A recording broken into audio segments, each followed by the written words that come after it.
Welcome to Microcollege, a podcast exploring innovative, place-based, and humanly scaled responses to the crises in higher education, meaning, and discourse in our time.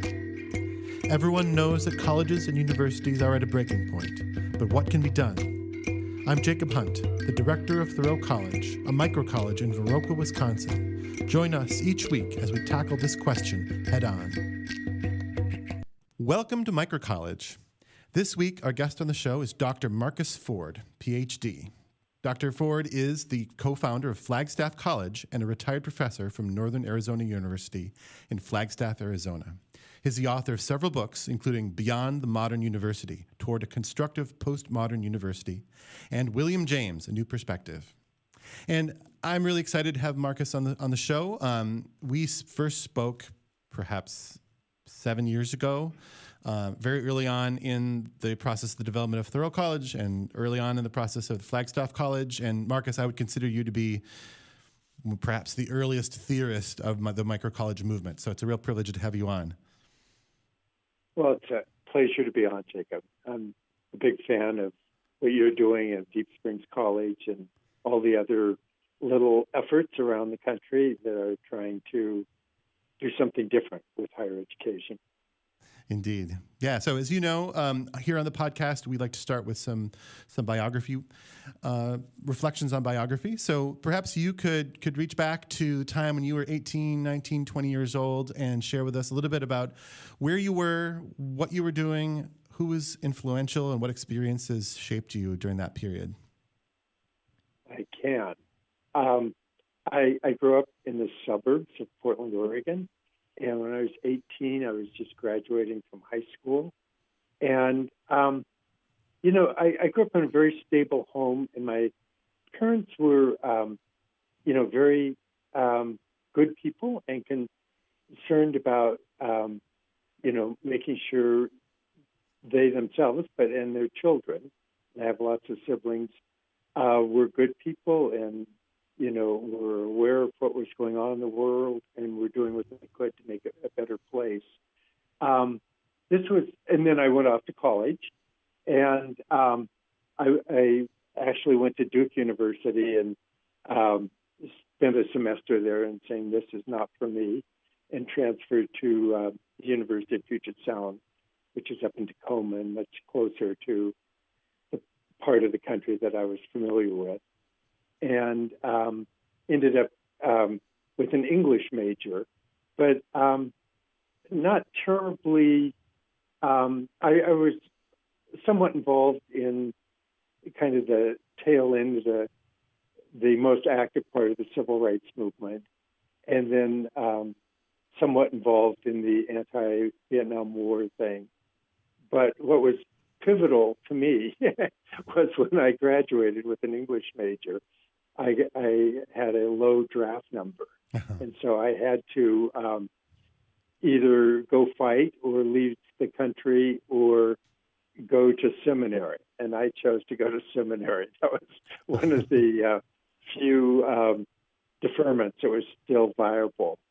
So I went to the School of Theology at Claremont, and that was really the most important intellectual event in my life. I'll talk more about it in a minute, but that was really a unique place, and I didn't choose it knowing what I was getting into. I chose it to stay out of something else. Uh-huh. So it was a very fortunate accident on my part. Yeah, those are the times in which one lives have been important themes in these biographies that we've heard. Yes, thanks for those reflections. So you've embarked, you've had a long career as an academic and as a teacher in higher education. And I guess, as we move towards talking about, what inspired the beginning of Flagstaff College and your interest in microcolleges, tiny colleges, can you talk a little bit about your career as in education and what in that experience led you to be interested in organizations and in projects like this? Yeah, I felt fortunate to even get a job when I graduated, when I got my Ph.D. The market had basically closed down, and I got a job at Eureka College in Eureka, Illinois. And it was a big shift in culture from coming from Southern California to a little town in the Midwest. Isn't Eureka College the alma mater of Ronald Reagan? Yes, it is. Uh-huh. I learned that right after I got an interview at the job. I'm sure you did. And it's a very conservative part of the country. It was then. It probably still is. But I got a job teaching philosophy and religious studies and was pretty happy there. And then it slowly kind of dawned on me. That's when I was still in my kind of postgraduate school mode of publishing and building a career for myself. But then it dawned on me that, the world is facing some really serious issues, especially around the environment. And teaching, the history of philosophy or world religions is, it has some importance, but it wasn't really getting at the most important issues of the day.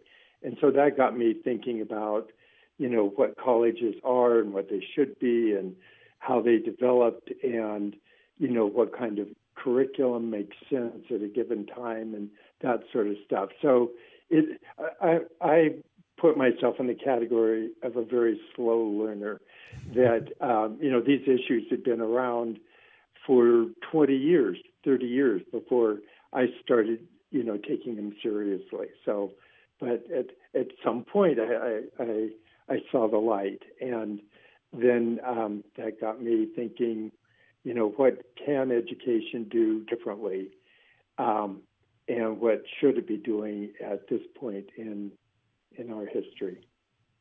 Yeah, and I think something I've been enjoying hearing from people who've had longer careers in higher education is your reflections or observations on how the students have evolved, how student entering college or going through college today, how are they different from when you started out earlier on in your career, and how might that influence the shape of education and what types of programs might serve them? Yeah, I was fortunate to go to school at a time when, the U.S. was not only the dominant superpower militarily, but also economically. And there was never any sense that you needed to go to college to get a good job, or that, if you didn't have the right credentials, you were going to be left out on the streets and stuff. So people basically went to college because they were interested in learning. And so people would switch majors and they would, take whatever courses interested them, and they weren't building a resume and networking. And there wasn't that anxiety that the world is falling apart and the middle class is slipping away. And, it was really that is how I approached it. And I think most of my classmates did too. I haven't done a lot of sociological analysis of it. But now it seems like students are very concerned about their own particular future.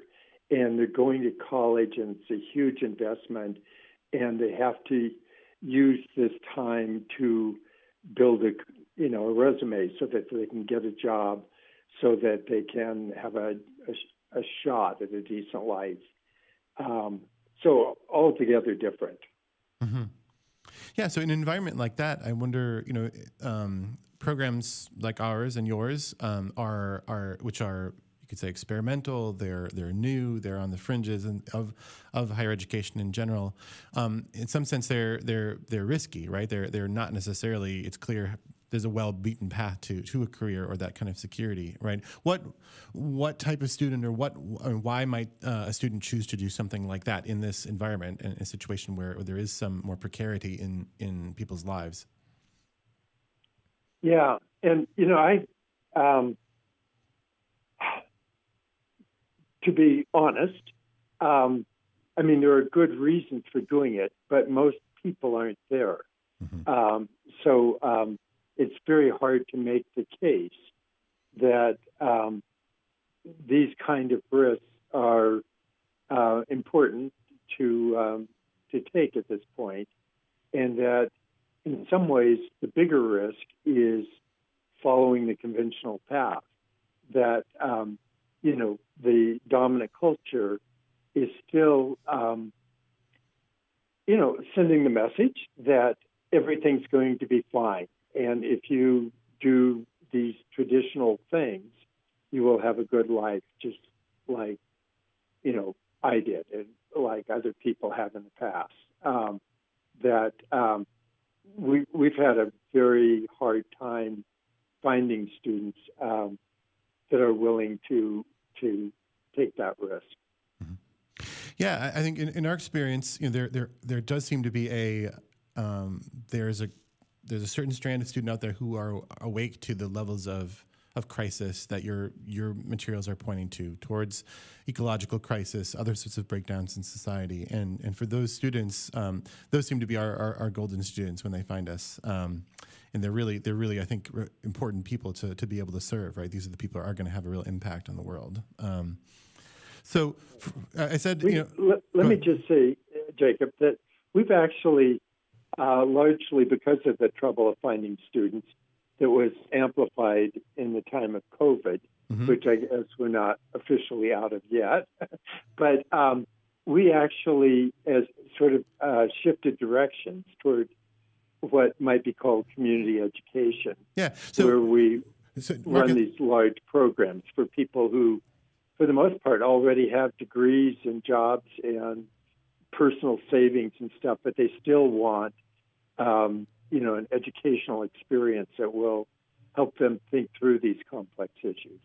Yeah, so that I was definitely would like to get into that story. I think as a good social entrepreneur, you're nimble and responding to things that you're observing. So, yeah, maybe you could take us to the beginning of this story of Flagstaff College, what you started out trying to do, and how that has evolved. And before that, one of the things we've identified in organizations that we are identifying as microcolleges or peers in this movement one way or another is a real connection to place. So for people who haven't been there, could you describe Flagstaff, Arizona a little bit for people? What kind of place is it, and why is it a good place for innovative education? Right. I'm focused now on the last part of your question instead of the first. Sure. But so remind me of the first in a minute. Flagstaff's a great place. I mean, it's we're up on the Colorado Plateau, so a lot of people hear Arizona and think we're out in the desert and stuff, but we're up high and we get 4 seasons. The seasons here, like everywhere else, are changing. We used to get 110 or so inches of snow every year. Now it's closer to about 50 or 60.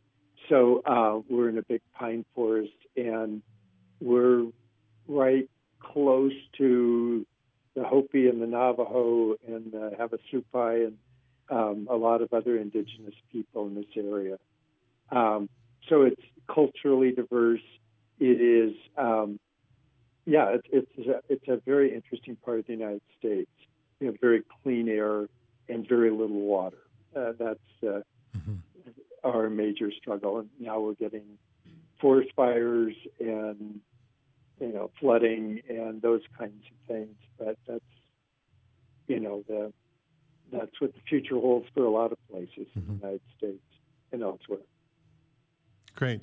But, if you could take us to the beginning of the story of Flagstaff College, what was the impetus for that, for the beginning, and what was the initial vision?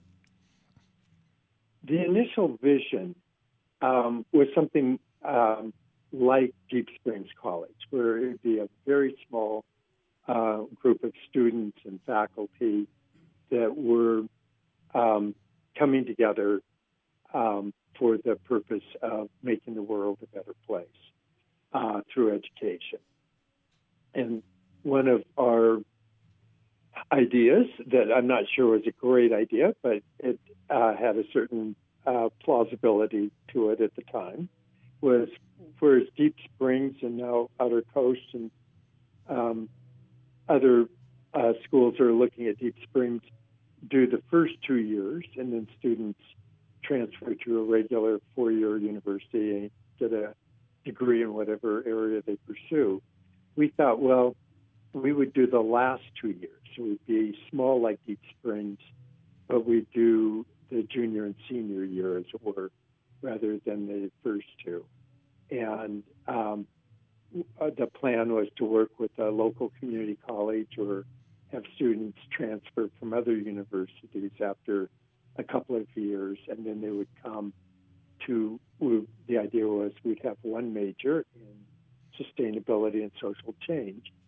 And so that would give us focus and would be easier to carry off because we weren't offering multiple majors. We were just offering the one.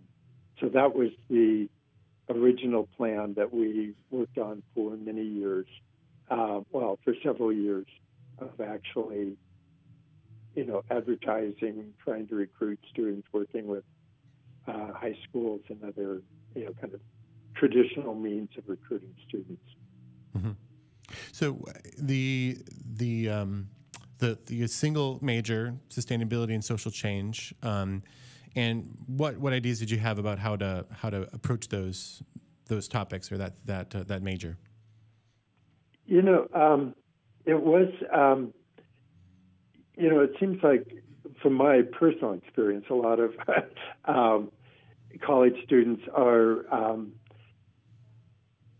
I'm trying to think of a nice way to put it. I was going to say historically illiterate, but they don't have much of a sense of the past.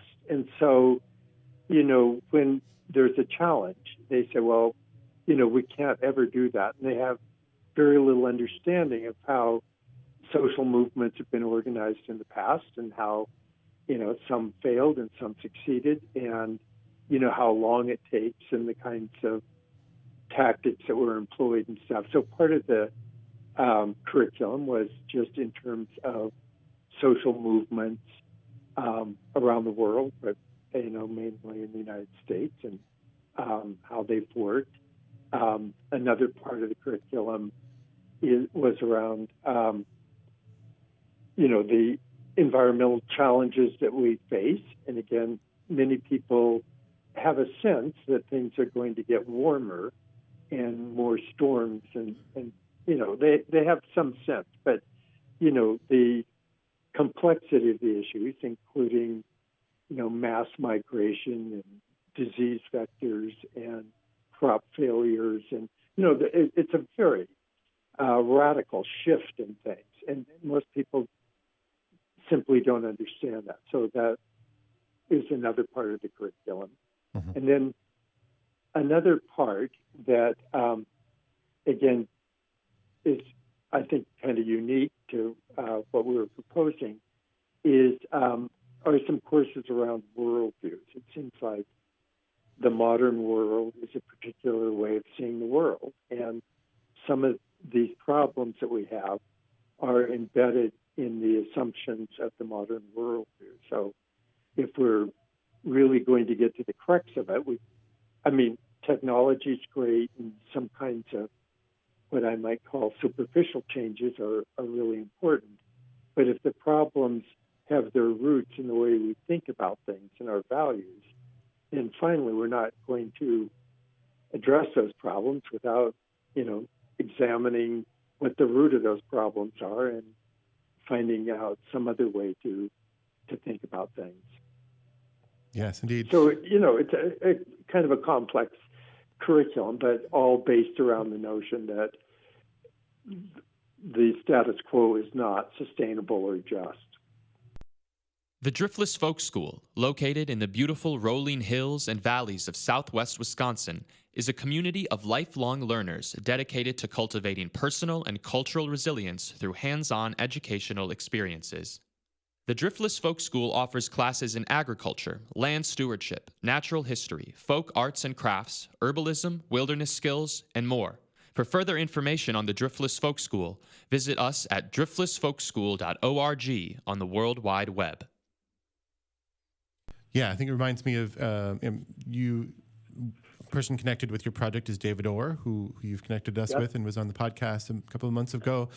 He's, I think, powerfully articulate on this observation that our environmental crises and other crises that we are experiencing are, they're inseparable from our worldviews and also from our mode and form of education. Higher education is deeply implicated in all of those things, and that's, for me, certainly a big reason to dig into reform of higher education, thinking about new ways to do it, and including what you're saying, articulating, making explicit the worldviews that are at work, and exploring ways that we might look at things differently.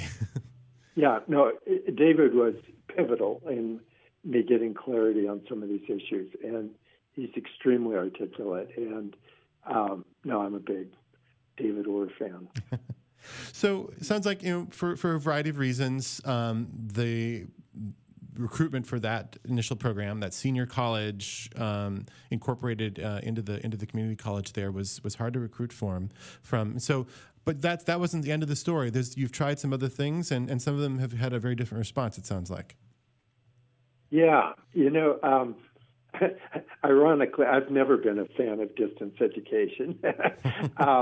Because it just seems so impersonal. And I know you can take the most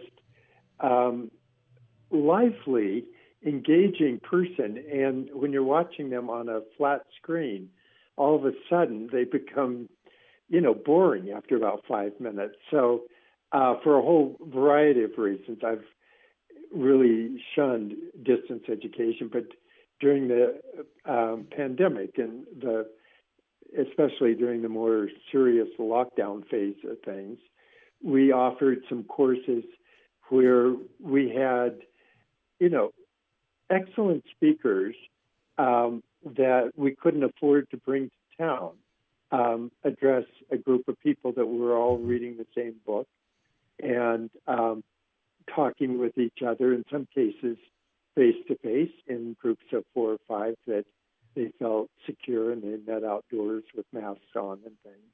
Sometimes they were in a group of 4 or 5 here in town, but talking on the internet and stuff. So we devised a kind of modified curriculum where it was a few Zoom lectures and a lot of face-to-face group meetings. And people responded very well to that. And that's what we're continuing to do right now. So what were some of the books or topics that these were focused on? Well, the main book was The Ministry for the Future by Kim Stanley Robinson, which is a kind of, it's funny. I think the normal person would see it as a dystopian view of the future, because tens of millions of people die because of climate change, and there are many features of how the world turns the corner, but it does involve acts of terrorism and things that most people don't, that are ethically hard to defend. So that was a very powerful book that we read and talked about. But then we had, Erica Chenoweth from Harvard spoke with us, and Bill McKibben, and a number of local community people who are involved in sustainability efforts. Our current project is going to revolve around the book "This Changes Everything" by Naomi Klein. Mm-hmm. And the subtitle of her book is Capitalism versus the Climate. And so we're going to really look at that tension between capitalism and the environment. And we have, again, a couple of Zoom speakers, but people are going to be meeting in groups of 5 or 6 to talk about the book. And we kind of structure some questions that they might want to focus on, and, break up the readings into digestible chunks and that kind of stuff. Mm-hmm. And so who is participating in these? Where are they coming from, and how do they connect with you? they're mainly people. We're focused in Flagstaff, Okay. and we have our network and we have our website and mailing list and things, and they tend to be very well educated people. And I mean, they almost all have bachelor's degrees. Many have Ph.D.s and law degrees and things. So it's a very well educated group of people. We also have I think 12 or so high school students who have their own cohort and their own reading group, and but they participate in the Zoom lectures, and they're reading the same book, but they're reading it with their peers. So I think we have about 50 people all in all, 60 maybe, right now. Yeah. Yeah. So The Ministry for the Future is a book that's currently on my table, intended to be read. I definitely enjoy that sort of literature, futurology, dystopian literature. This past spring, we had within our Great Books kind of discussion series, which is our kind of version of this, I guess. We haven't never done it on Zoom, but it's a community education, people from all kind of walks of life, and generally like classics, works of philosophy. And last spring, we did a series of sort of dystopian literature. Classics like Brave New World, Octavia Butler, and as well as some essay writings. And there was a really rich, interesting discussion. One comment that came out of the participants there, which was, again, a combination of college students and people of all ages, was at the end they felt kind of depressed. And I guess that is one of the things that really struck me by looking through your website again, the Flagstaff College website, was you've got this list of 11 kind of reasons for this type of education, and the 11th reason is that a college, an enterprise like this is a site of hope. And so I'm wondering how just as an educator and how you approach looking at the situation we're in, at visions for how it might continue to deteriorate, and how do we become a site of hope as centers of education? Yeah. I think David Orr has this phrase that he coined about how hope is a verb with its sleeves rolled up. We have to certainly qualify what counts as hope, given the situation that we're in.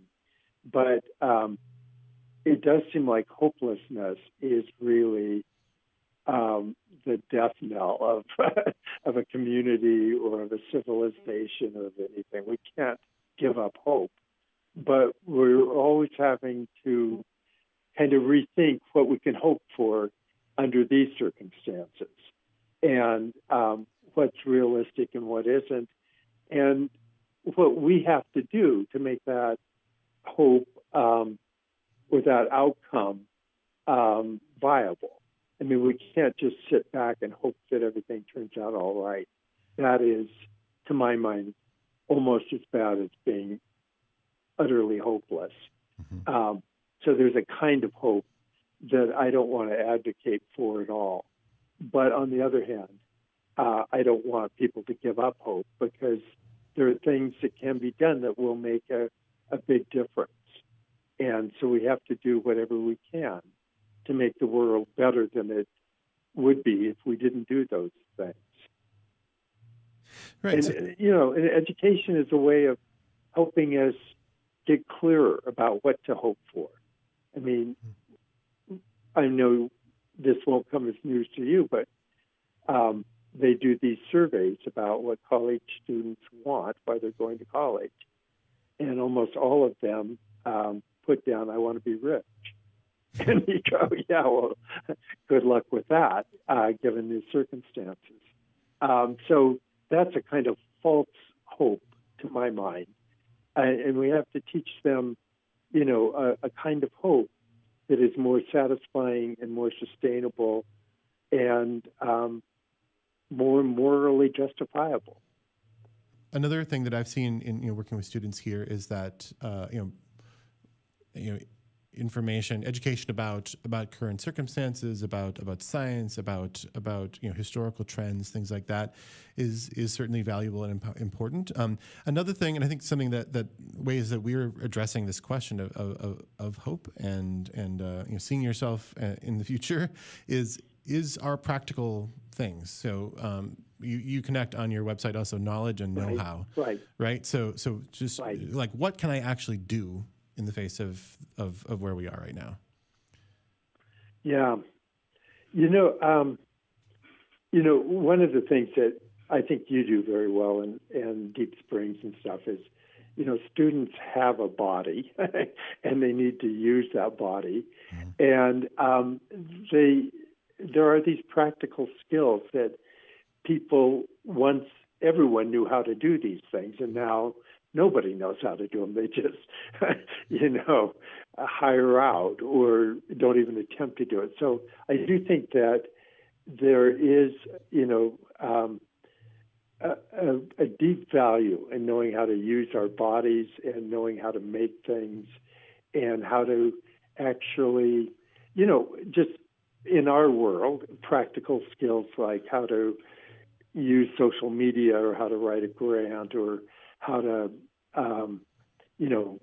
one of the things I really like about Deep Springs is this emphasis on public speaking, how to give a speech that is, persuasive to, on an issue you care about and stuff. So I do think those practical skills, both physical and intellectual, are an important part of a person's education. Thoreau College is a leader in an emergent movement dedicated to the renewal and revitalization of higher education through the creation of new, humanly scaled institutions with holistic curricula known as microcolleges. Thoreau College, higher education for the whole human being. So now the type of programs that you've stumbled into here, you've made a connection to actually forms of education that were important historically in the United States as well. And could you share a little bit about that? And what's the heritage of this sort of general community education? There's a couple of examples that I've heard of and stuff, and then I started looking into. One that a lot of Reformed Jews at least know about is the Lehrer House in Berlin. It wasn't Berlin, it was in Germany. Maybe it was in Munich, where in the 1920s, the most pressing issue of the day for most German Jews was, what does it mean to be a Jew in a secular world, and especially in a Christian country? And so Franz Rosenzweig put together this learning house, Lehrhaus. Lehrhaus, that'd be Lehr. Right, Haus. Lehrhaus. Lehrhaus. Okay. And, most of the students, it was, of course, unaccredited. There were no grades. It wasn't a school in the traditional sense. It wasn't a school in the modern sense. Let me put it that way. Uh-huh. It was very much in the traditional sense. But most of the students were university students or graduates of a university who wanted to address this very complex existential question of identity and meaning, but also of worldviews. So that to my mind, of course, it all fell apart under Hitler. But a remarkable kind of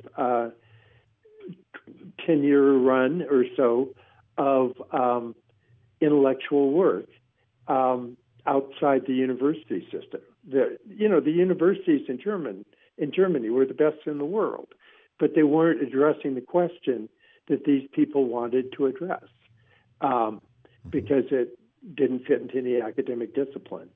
But in the United States, in the teens, at the turn of the century, at the same time that Deep Springs was being founded, there were a number of labor colleges that were being founded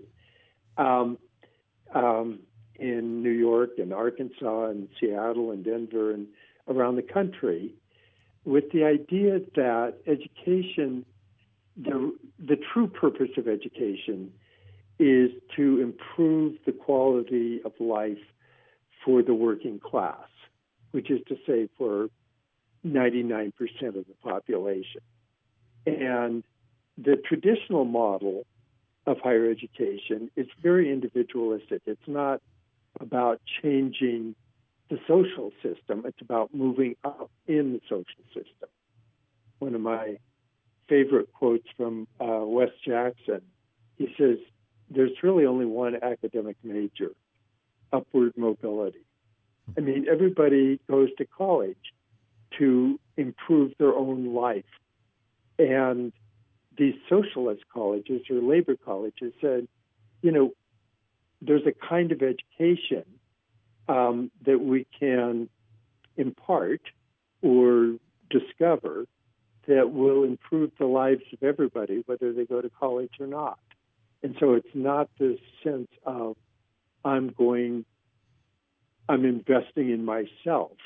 I'm using my time to make the world better for everyone.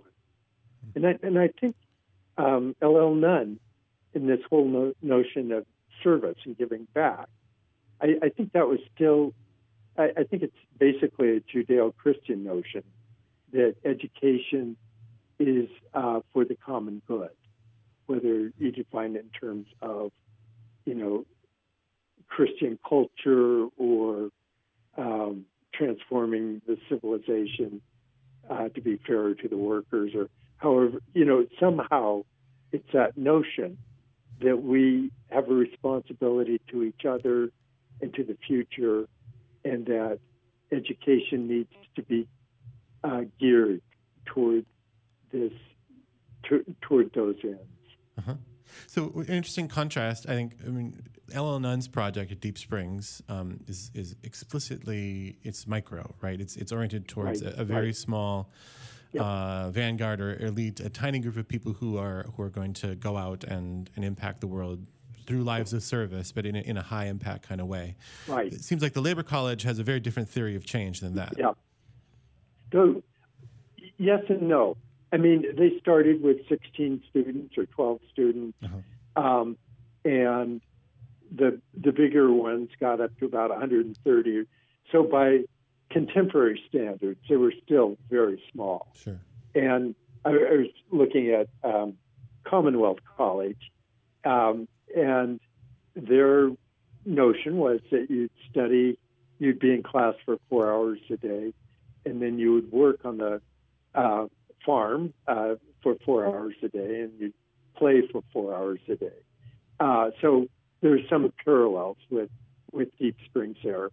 But again, it was, we will train leaders to go out into society to take up these causes that would transform society. So, the difference between 26 students and 100 students, okay, it's a factor of 4, right. but compared to the U of A or University of Michigan, it's kind of trivial. Right, definitely. In kind of working out a definition of what we mean by microcollege, 150 is still microcollege for sure. Yeah. But I think the overall mission was very similar. That knowledge is powerful and it needs to be used for the betterment of all. And I think now we think knowledge is useful and you should somehow harness it for your particular purposes. So it's a very different shift. It's a weapon or a tool in your own pocket for your own life. Yeah. So can you draw the connection between these historical precedents, especially the labor colleges, and what you're offering right now? Does it have similar goals, similar kind of trajectory to what you're seeing as outcomes from this? I think so. Of course, the situations are different.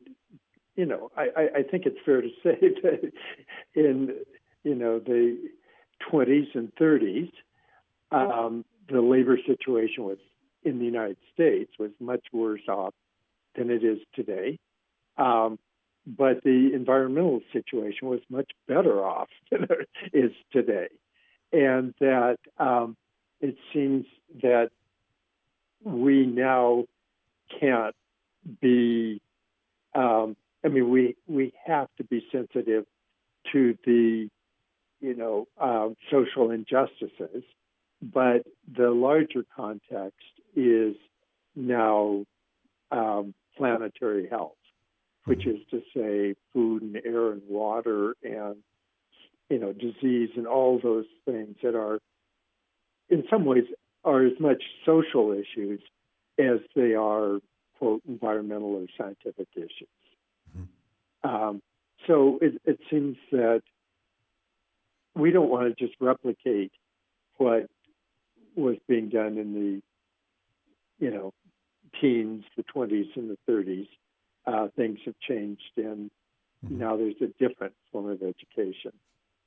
Yeah, you're talking about is reminding me a bit about just this week actually. In an earlier interview, we talked to a couple of folks from Wisconsin who are founders of, live and work at a Catholic worker farm, and we talked about the Catholic worker idea of agronomic university and Christian anarchism and the workers movement in that context. Are you familiar with that at all? I'm not. I know enough to know what those words mean and why they make sense together, but I don't know exactly what's going on. That's a few steps before most people, but so I would suggest there's some resonances there of a similar time period. I mean, education, working class education integrated with cultural activities, with practical farm work, things like that, as a transformative thing. Along that same era of progressive education, John Dewey, Deep Springs, also the Scandinavian folk school movement, which is another right. Theme we've been exploring on these podcasts. We've had Mark Engler, who's very interesting, social justice.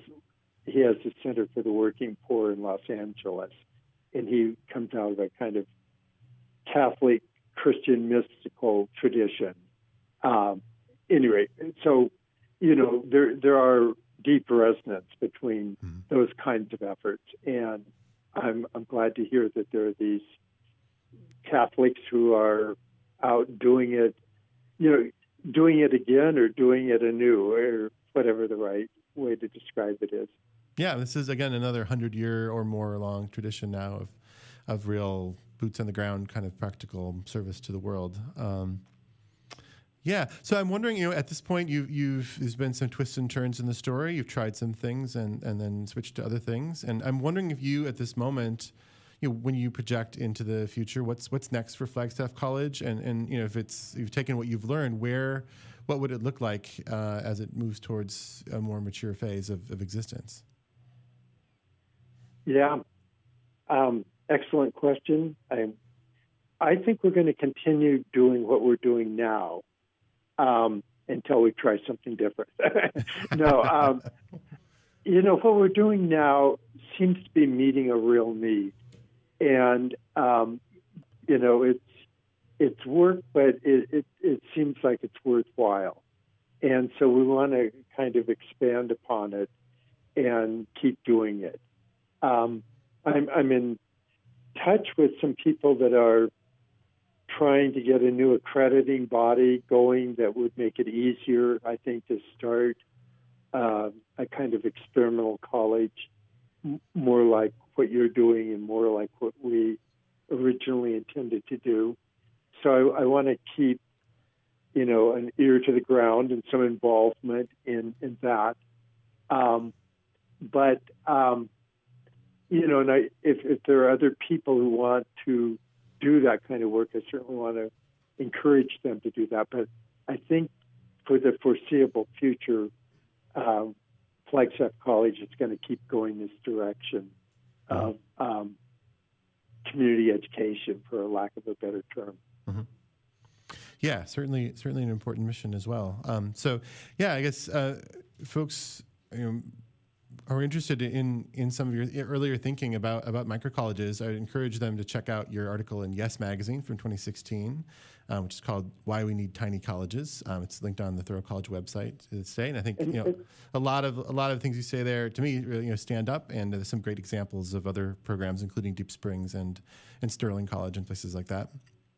And let me just say, I think if there were 1,000 tiny colleges, that would be a real, or 500 tiny colleges, or 100. I think the more the better.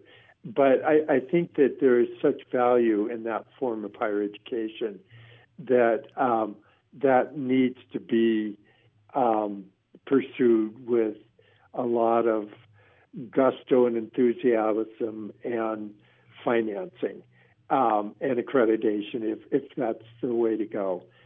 So I think that is really, really important. I don't want to downplay that at all. I'm just saying that for our particular endeavor, I think we're going to be putting our effort in a slightly different way for the foreseeable future. Excellent. Thanks for sharing your story there with us. And I think we are here at the podcast and at Thoreau College, we're interested in building this movement, and that includes learning from things that are difficult and learning from what we encounter fortuitously along the way. And so, really appreciate the chance to hear your story and also your thoughts about education in general. I think it opens up the question, or the fact that there's history of education for adults that a lot of people don't know about. There's a book in there, or several books somewhere that someone should write. Certainly, I'm excited. I would really appreciate learning about the labor colleges and the other programs you've mentioned. Great. Well, I'm thrilled that you're doing this podcast and getting the word out, and that you're, working to establish this college up there in Wisconsin, and that you're pushing the small college movement. I think it's great. Thank you. You're welcome. Thank you for being with us today, Marcus.